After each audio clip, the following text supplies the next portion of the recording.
Hello everyone, আমার নাম Shakib, founder of science captain's. পড়ালেখা করতেছি বুয়েটে।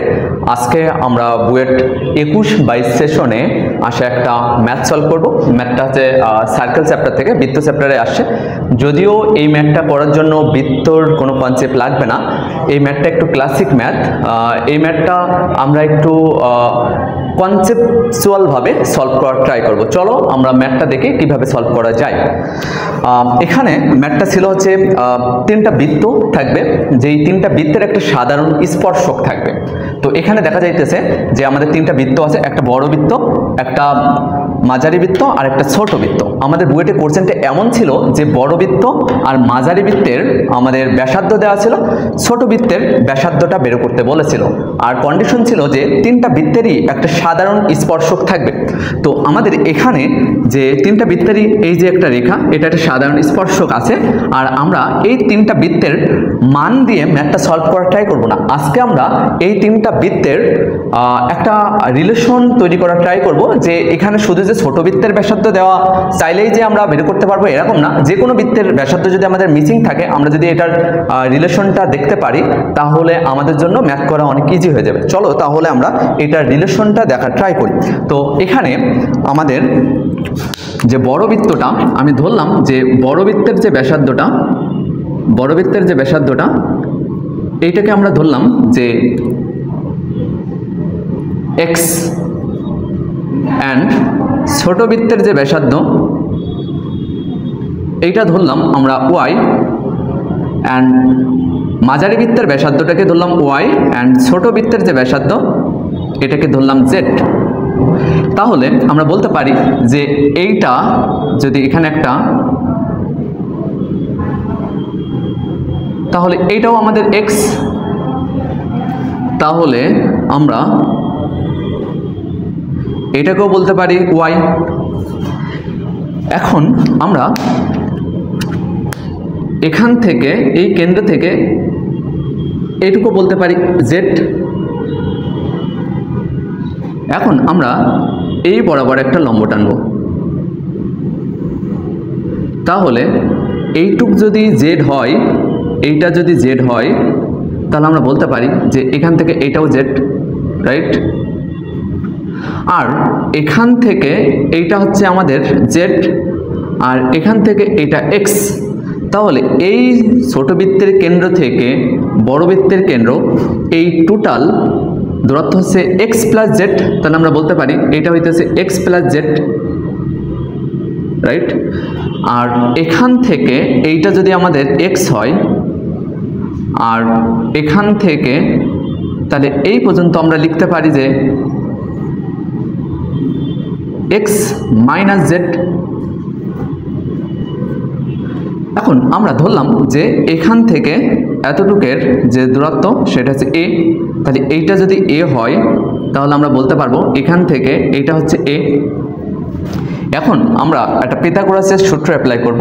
যদি এই কোণটা আমাদের এক সমকোণ বা 90 ডিগ্রি হয়, তাহলে আমরা লিখতে পারবো যে এইটা অতিভুজ, এইটা লম্ব, অ্যান্ড এইটা ভূমি। তাহলে পিথাগোরাসের সূত্রটা যদি আমরা অ্যাপ্লাই করি, তাহলে আমরা লিখতে পারবো যে অতিভুজ স্কয়ার x প্লাস z, অতিভুজ স্কয়ার সমান সমান লম্ব স্কয়ার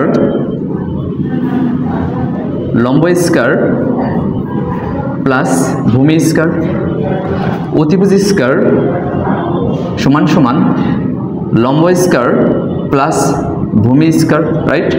তাহলে আমার ওই সাইডের পার্টটা শেষ। আমরা সেম প্রসেসে আমরা মাঝারি যে বৃত্ত, এখানেও সেম কন্ডিশনটা অ্যাপ্লাই করব। তাহলে এখান থেকে আমি এই কেন্দ্র বরাবর একটা যদি রেখা টানি,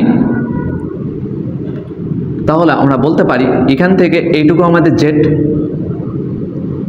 আর এই বরাবর যদি আমরা আবার y এর উপরে এটা একটা রেখা টানি, তাহলে আমরা বলতে পারি যে এইটুক যদি z হয়, তাহলে এইটাও কি আমাদের z। এখান থেকে এতটুকু কত আমাদের z, এখান থেকে এইটা আমাদের z। তাহলে এই যে কেন্দ্র থেকে মাঝারি বৃত্তের কেন্দ্র থেকে ছোট বৃত্তের যে কেন্দ্র পর্যন্ত, তাহলে আমরা বলতে পারি এখান থেকে এই পর্যন্ত আমাদের ওয়াই ব্যাসার্ধ ছিল, আর এইটা হচ্ছে আমাদের জেড, তাহলে এইটা আমরা বলতে পারি ওয়াই প্লাস জেড। আর এখান থেকে এইটা যদি আমাদের ওয়াই হয় আর এখান থেকে এইটা যদি জেড হয়, তাহলে এখান থেকে আমরা লিখতে পারি এইটুক y minus z, y minus z, টোটালটা ওয়াই, জেডটা বিয়োগ করে দিলে এখান থেকে এটা ওয়াই মাইনাস জেড। আমরা সেম প্রসেসে ওইটাকে যেমন এ ধরেছিলাম, এখন আমরা এখান থেকে এইটাকে ধরলাম, আমরা এখান থেকে এটা হচ্ছে যদি বি হয় তাহলে এইটাও বি। তাহলে এখন এই কোণটা আমাদের এক সমকোণ হলে আমরা এখন আবার যদি পিথাগোরাসের একটা সূত্র অ্যাপ্লাই করি এটার ক্ষেত্রে, তাহলে আমরা লিখতে পারবো যে অতিভুজ হচ্ছে ওয়াই প্লাস জেড অ্যান্ড লম্ব হচ্ছে আমাদের ওয়াই মাইনাস জেড অ্যান্ড ভূমি হচ্ছে আমাদের বি। তাহলে আমরা লিখতে পারি ওয়াই মাইনাস জেড তার whole square equal Y plus Z, sorry অতিভুজ ওয়াই প্লাস জেড তার whole square Y minus Z তার whole square plus B square. তার মানে অতিভুজ স্কয়ার ইজ ইকুয়াল টু লম্ব স্কয়ার প্লাস ভূমি স্কয়ার। তাহলে আমাদের ম্যাথের অর্ধেক কনসেপ্ট অলরেডি ক্লিয়ার। এখন আমরা সহজ করার জন্য এই ম্যাথটাকে আমরা এই জিনিসটাকে একটু মুছে দিব, দিয়ে চিত্রটাকে আবার আরেকটা প্রসেস করব, তো তাহলে আমাদের জন্য সহজ হবে। তাহলে আমি একটু এই জিনিসটাকে মুছে দিতেছি, দিয়ে পরের স্টেপে আগাইতেছি।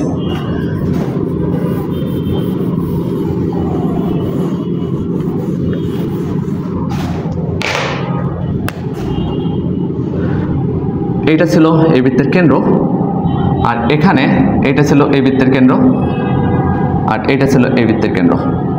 এখন আমরা এইটা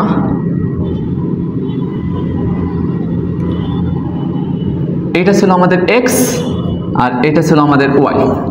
বড় বৃত্তের ব্যাসার্ধকে কি ধরেছিলাম এক্স, অ্যান্ড মাঝারি বৃত্তের ব্যাসার্ধকে ওয়াই ধরেছিলাম, আর ছোট বৃত্তের ব্যাসার্ধকে আমরা ধরেছিলাম জেড, রাইট?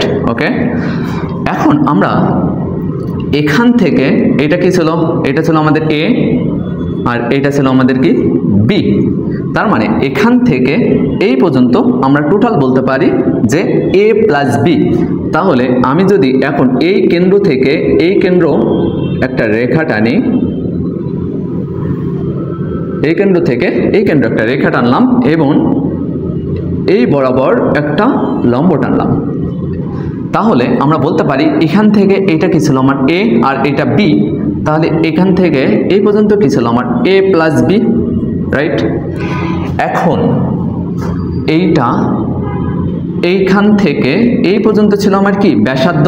তাহলে এইটা যদি ওয়াই হয় তাহলে এখান থেকে এই পর্যন্ত এটাও আমাদের কি ওয়াই, অ্যান্ড এখান থেকে এই পর্যন্ত এইটা যদি আমাদের ব্যাসার্ধ এক্স হয় তাহলে আমরা বলতে পারি এখান থেকে এই পর্যন্ত এটাও এক্স।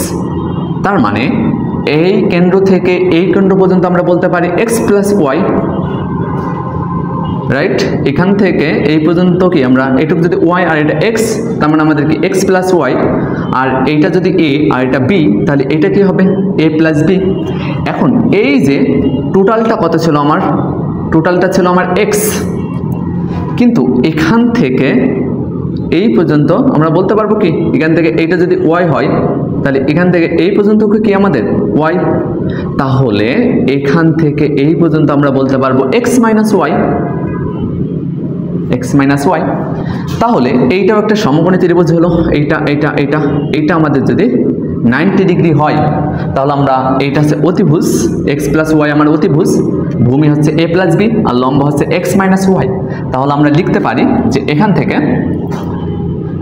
এক্স প্লাস ওয়াই তার হোল স্কয়ার সমান সমান এক্স মাইনাস ওয়াই তার হোল স্কয়ার প্লাস এ প্লাস বি তার হোল স্কয়ার, রাইট?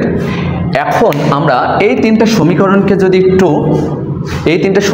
যদি একটু মডিফাই করি তাহলে আমাদের একটা রিলেশন বিটুইন এই তিনটা বৃত্তের একটা রিলেশনশিপ আমরা পেয়ে যাব। এখন আমরা যদি আমরা বের করতে চাই তাহলে এখান থেকে আমরা প্রথম যে এটা ছিল আমি একটু লিখি, আমরা লিখতে পারি a স্কয়ার সমান সমান x প্লাস z তার whole square minus x minus z তার whole square, right? a square, এইটা একটা সূত্র পড়ে গেল। কিসের সূত্র? a প্লাস b তার whole square minus a minus b তার হোল স্কয়ার। এটা হচ্ছে 4ab এর একটা সূত্র। তাহলে 4a মানে x আর b মানে আমাদের যদি z হয়, তাহলে আমরা a ইকুয়াল বলতে পারি যে 2 root over x z, right? এখন আমরা a এর মানটা পেয়ে গেলাম। এখন সেম প্রসেসে আমি যদি এখান থেকে বলি b স্কয়ার সমান সমান y প্লাস z তার whole square minus y minus z তার হোল স্কয়ার, তাহলে এইটাও সেম প্রসেসে আমাদের a প্লাস b তার whole square minus a minus b তার হোল স্কয়ারের সূত্র পড়ে গেল। তাহলে এখানেও আমরা বলতে পারি এটা 4ab এর সূত্র পড়ছে। তাহলে 4a মানে আমার y আর b মানে কি আমাদের z, তাহলে 4ab। তাহলে এখান থেকে আমরা বলতে পারি b সমান সমান 2 রুট ওভার y z। তাহলে এখান থেকে আমি b এর মান পেয়ে গেলাম। তাহলে সেম প্রসেসে আমরা এখানে যদি দেখি a প্লাস b তার whole square x plus y তার whole square minus x minus y তার হোল স্কয়ার, তাহলে a প্লাস b তার হোল স্কয়ার, এখান থেকেও সেম প্রসেসে সূত্রটা পড়ে গেল a প্লাস b তার whole square minus a minus b তার হোল স্কয়ার। তার মানে এটাও 4, a মানে হচ্ছে x আর b মানে হচ্ছে আমাদের y। তাহলে আমরা বলতে পারি a প্লাস b সমান সমান 4 রে রুট করলে 2 আর রুট ওভার x y। তাহলে আমরা এই তিনটা জিনিস পেয়ে গেলাম। এখন আমরা যদি এখানে a প্লাস b সমান সমান 2 রুট ওভার x y, এখন এর মানটা যদি আমি বসাই দিই, এর মানটা কি ছিল আমার 2 root over x z plus b এর মানটা ছিল 2 root over y z equal 2 root over x y। এখন আমাদের উভয় পাশ থেকে 2 কমন নিয়ে চলে গেল। এখন আমরা লিখতে পারি x z plus root over y z is equal to root over x y। এখন আমরা যদি সকলকে root over x y z দিয়ে ভাগ করে দিই, উভয় পক্ষকে root over x y z দিয়ে ভাগ করে দিই, তাহলে এখান থেকে আমাদের x z চলে গেল। তাহলে এখান থেকে থাকতেছে 1 বাই রুট y প্লাস এখান থেকে y z চলে গেল রুট ওভার, তাহলে থাকছে 1 বাই রুট x, আর এখান থেকে আমাদের থাকতেছে x y চলে গেল রুট ওভার 1 বাই z। তাহলে দেখো আমার যদি এখানে যে কোনো একটা বৃত্তের ব্যাসার্ধ দেওয়া থাকে, যে কোনো একটা বৃত্তের ব্যাসার্ধ যদি আমার এখানে দেওয়া থাকে, আর যে কোনো দুইটা বৃত্তের ব্যাসার্ধ যদি দেওয়া থাকে, আরেকটা বৃত্তের ব্যাসার্ধ যদি আমার বের করতে বলে, তাহলে এই রিলেশন থেকে আমরা বের করতে পারবো না।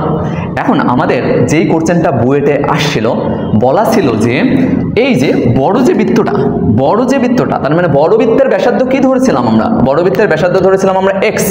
তার মানে আমার এখানে x ছিল বড় বৃত্তের ব্যাসার্ধটা, এইটা ছিল আমাদের x সমান সমান দেওয়া ছিল 4 অ্যান্ড y সমান সমান এটা দেওয়া ছিল আমাদের মাঝারি বৃত্তের 2। এখন এই ছোট বৃত্তের ব্যাসার্ধটা বের করতে বলেছিল। তাহলে আমরা জাস্ট এখানে যদি x এর জায়গায় 4 অ্যান্ড y এর জায়গায় যদি 2 বসাই দিই, তাহলে z এর মানটা আমরা পেয়ে যাব না?